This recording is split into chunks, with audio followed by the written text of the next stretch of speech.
नमस्कार किसान मित्रों, आज के वीडियो में आपको ना ही मैं कोई कीटनाशक बताने जा रहा हूँ, ना ही कोई फफूंदनाशी, ना ही कोई टॉनिक और ना ही कोई फर्टिलाइजर। सोयाबीन के इस खास वीडियो में हम बात करेंगे ऐसे बिंदुओं के बारे में, ऐसे पॉइंट के बारे में जिन्हें अगर आप ध्यान में रखते हैं तो आप सोयाबीन की फसल से न केवल अच्छा उत्पादन ले पाएंगे बल्कि कम खर्च में भी ज्यादा पैदावार ले पाएंगे। साथ ही में हम इस वीडियो के अंदर जानेंगे एक स्मार्ट किसान के मॉडल की संपूर्ण जानकारी। तो अभी तक आपने हमारे यूट्यूब चैनल को सब्सक्राइब नहीं करा है तो नीचे दिए हुए बटन पर क्लिक करके जल्दी से चैनल को सब्सक्राइब कर लीजिए और बिना किसी देरी के इस वीडियो को अपन शुरू करते हैं।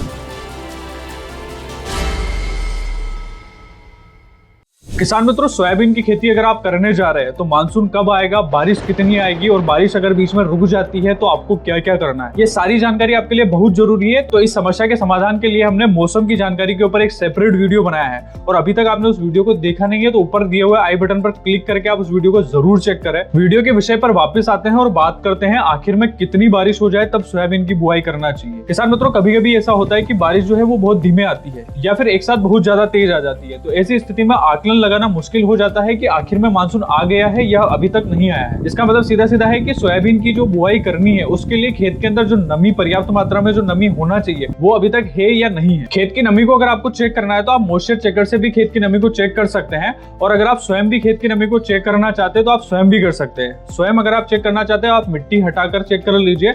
अगर मिट्टी 6 से 7 इंच तक गीली है या फिर उसके अंदर नमी है तो आप आराम से सोयाबीन की बुआई कर सकते हैं। किसान मित्रों, पिछले साल ऐसा हुआ था कि पहले तो बारिश आई नहीं और जब बारिश आई तो रुकने का नाम नहीं लिया और ऐसी स्थिति में क्या होता है कि जो पौधे की जो बढ़वार होती है ना वो काफी ज्यादा प्रभावित हो जाती है, क्योंकि जब पौधे को नमी चाहिए होती है, जब मॉइस्चर चाहिए होता है तो प्रॉपर मात्रा में उसे मिल नहीं पाता है, जिससे उसकी जड़ों का विकास नहीं हो पाता है, शाखाओं का निर्माण सही से नहीं हो पाता। तो इस समस्या का भी एक निवारण है, इस समस्या का भी एक समाधान है। इसके लिए आप क्या कर सकते हो, एक सब सोइलर मशीन जो आती है उसको इस्तेमाल में ले सकते हो। सब सोइलर के अंदर क्या होता है कि ये खेत के अंदर अगर आप इसे चलाते हैं तो इससे गहरी नालियां बन जाती है और इस नालियों से क्या होता है, जो वर्षा का जो जल होता है या फिर बारिश का जो पानी होता है वो जमीन के अंदर अच्छे से नीचे तक चला जाता है, जिससे क्या होता है कि जो बारिश का जो पानी होता है वो जमीन के अंदर स्टोर हो जाता है और जब बारिश नहीं आती है या फिर सूखे जैसी स्थिति बनती है तब पौधे की जो जड़ें होती है उसको अच्छी मात्रा में नमी प्राप्त होती है। अगर आप ये प्रक्रिया अपनाते हैं तो पौधे की अच्छी बढ़वार भी होगी और वृद्धि विकास भी आपको काफी शानदार देखने को मिलेगा। किसान मित्रों, सब सोइलर लगाने से न केवल मिट्टी के अंदर नमी ज्यादा दिनों तक बनी रहती है बल्कि मिट्टी की जो उर्वरा शक्ति है या फिर जो फिजिकल स्ट्रक्चर जो है वो भी काफी अच्छी तरीके से बन जाती है। किसान मित्रों, अगर आप सोयाबीन की बुआई करने जा रहे हैं तो आप सीड का जर्मिनेशन टेस्ट जरूर कर ले,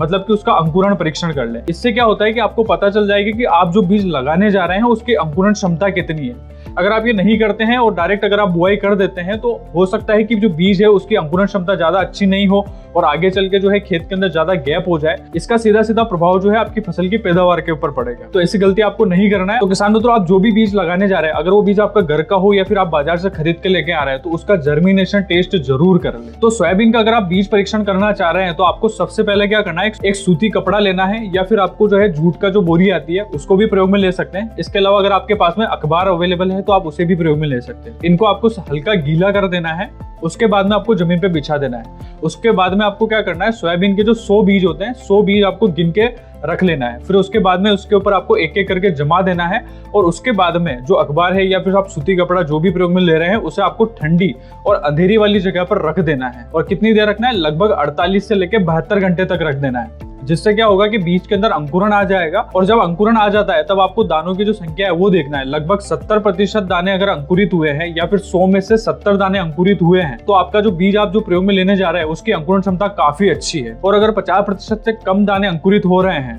लगभग मतलब आपने जो 100 दाने लगाए हैं अगर उसमें से 50 से कम दाने निकल रहे हैं, 30 निकल रहे हैं या फिर 20 निकल रहे हैं तो आपको उस बीज को बुआई के लिए प्रयोग में नहीं लेना है, क्योंकि उसकी बीज की अंकुरण क्षमता काफी कम है और अगर आप बुआई करोगे तो आपको आगे चल के नुकसान उठाना पड़ सकता है। किसान मित्रों, अगर आप सोयाबीन की बुआई करने जा रहे हैं तो आपको एक और बात जरूर ध्यान में रखना है, जरूर चेक कर लेना है, मतलब आपको सोयाबीन की किस प्रकार की वैरायटी लगाना है ये भी आपको चेक करना बहुत जरूरी है। क्योंकि सोयाबीन की अगर मैं बात करूं तो सोयाबीन की मुख्यतः 2 प्रकार की किस्में आती है। एक होती है सीधी चलने वाली और दूसरी होती है फैलने वाली किस्म। सीधी बढ़ने वाली किस्म की अगर मैं बात करूं तो जैसे कि 9560 हो गई है, JS 9560 जो आती है वो किस्म, या फिर NRC 150 जो किस्म आती है, ये दोनों ही वैरायटियां सीधी बढ़ने वाली किस्म होती है। और अगर आप इनकी बुआई करना चाह रहे हैं तो आपको लाइन से लाइन की जो दूरी है वो कम कर देना है। मतलब कि आप पास पास में भी बुआई करना चाह रहे हैं तो भी कर सकते हैं। और इनकी दूरी जो है वो लगभग आपको 12 इंच तक रखनी है। और अगर आप इस प्रकार की दूरी रखते हैं तो आपको लगभग 1 एकड़ बुआई के लिए 30 किलो बीज की आवश्यकता पड़ेगी। जो फैलने वाली किस्म होती है उसके लिए आपको लाइन से लाइन की जो दूरी है वो ज्यादा लेनी है, क्योंकि ये किस्में फैलती ज्यादा है और इनकी शाखाओं का जो निर्माण है